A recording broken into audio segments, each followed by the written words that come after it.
one country making an effort to not only protect individual species, but entire ocean ecosystems is the Caribbean island nation of the Bahamas. The Bahamas are more than 700 islands and 7,000 keys.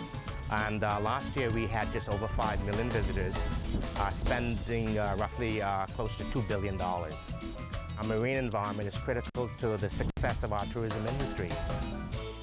But as elsewhere in the world, many coral reefs here are critically endangered.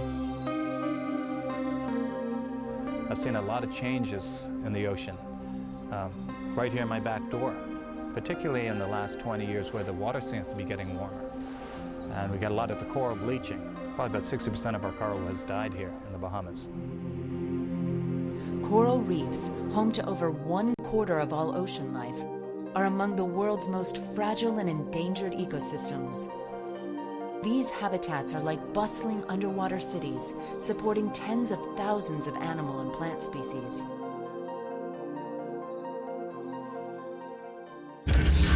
Besides global warming, human enterprise as pollution, coastal development, and overfishing is also damaging reefs and reducing their capacity to recover. Easy to undermine the integrity of a place like a coral reef. All you have to do is kill the grouper, the snapper, the tunas that swing by, the sharks. Take them out, then the underpinnings that tie together to make the complete system malfunction. But we have imposed ourselves on this system in ways that have disrupted the integrity of how they hold together as a healthy system. If the present rate of devastation continues, it's estimated that up to 1/3 of the ocean's remaining coral reefs could be destroyed within our lifetime. What we try to do is to educate people in schools, particularly here, to understand the basic principle. They have a reef, and the reef is vitally important, and what keeps the reef alive is the fish. So this is the idea, to preserve the reef. By preserving the fish, preserve the reef, you protect your island.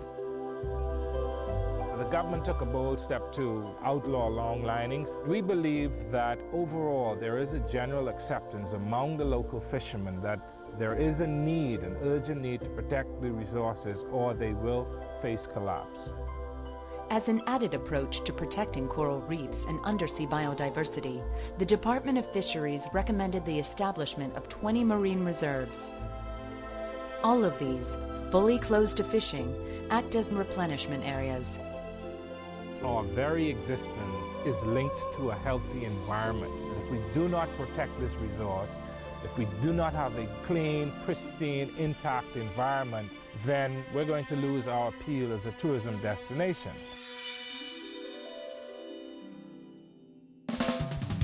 Because of its unique and stunning ocean environment, the Bahamas remains one of the world's top tourist destinations.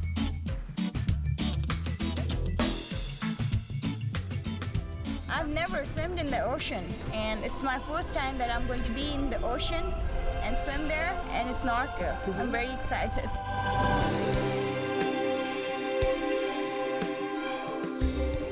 Oh my God! So many fishes! I can't explain in words. It's a different feeling. It's an out-of-the-world experience, I would say. I wouldn't trade in for anything. It's really awesome.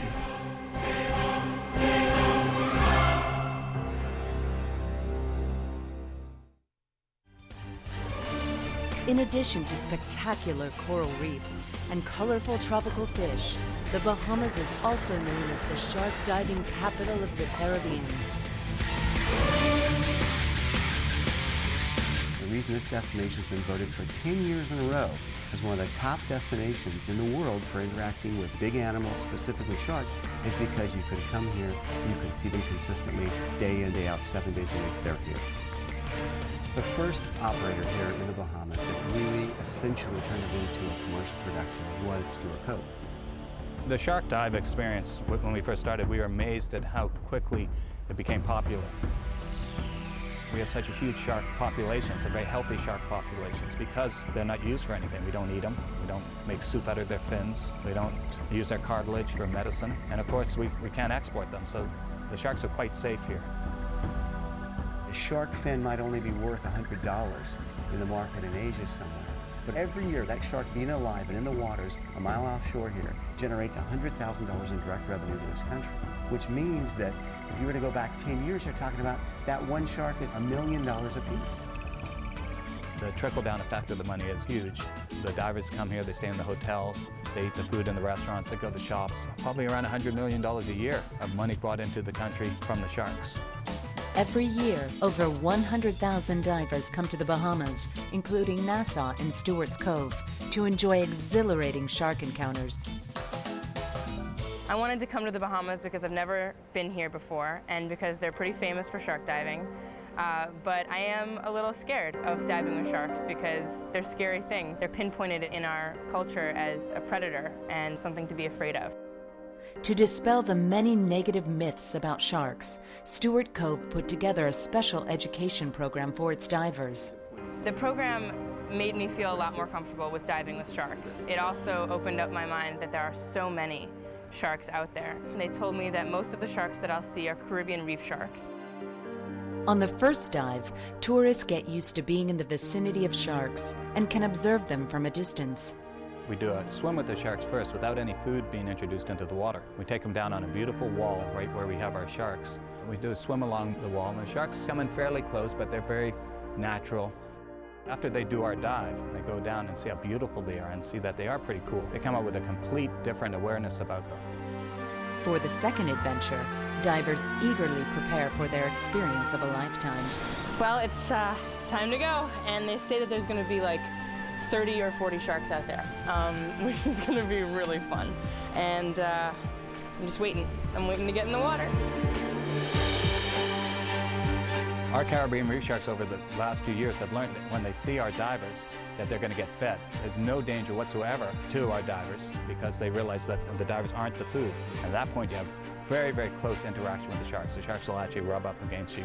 It's really quite a phenomenal experience. I felt scared at first. You've seen so many pictures of them, it's almost like it's not real when you first see it, and then you can kind of feel them checking you out, like you're a part of their environment. But as soon as you realize that they're not going to hurt you and that they're as interested in you as you are in them, and it's so incredible. They're such beautiful creatures. Our sharks are really the ambassadors of our oceans here. And I think after someone does one of our experiences, they come up with a whole new light.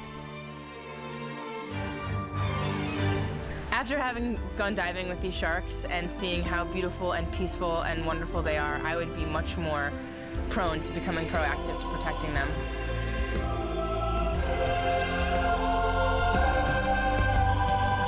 Today, the Bahamas is widely heralded for championing their marine world as a valuable living asset. I applaud the Bahamas government. I applaud what they're doing here. Sharks have been a real win-win for this whole country. It has been a win-win situation economically, win-win environmentally, because the sharks have been protected.